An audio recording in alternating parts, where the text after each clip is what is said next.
Kia ora mai anō tātou kei konei kei takutaha ko Kohuroa Ruwhiu no te whānau apanui. E pehana koe I tēnei ata? Pai ana. Now, kua taitai mai koutou, why do you think, why is this hikoe, why is this kaupapa important to you and your whānau? Reo Māori, reo Pākehā rānei.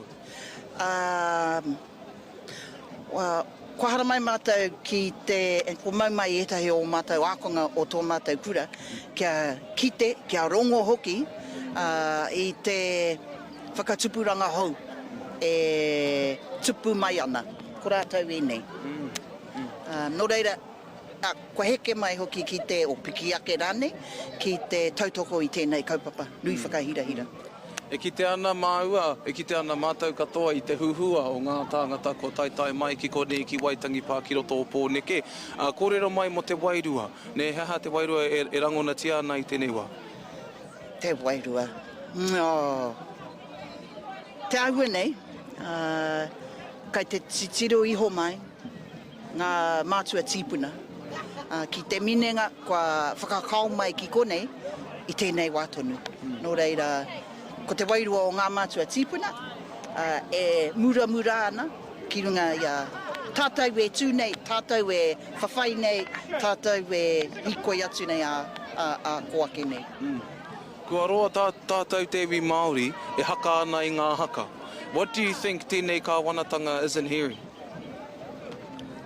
They're just listening to themselves. They are not about us. They're about themselves. They've always been about themselves. They're not, you know, this movement and young people and what Hana did in Parliament. I think they're a little afraid of that, honestly, because of this generation, who are not afraid to do exactly that.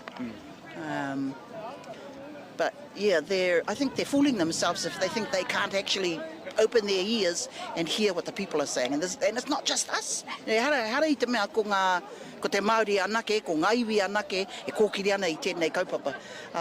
He nui ngā tāngata tiriti, e kaha tautoko ana I tēnei hikoi, e kaha whakahe ana I ngā mahi a te kāwanatanga I tēnei wā.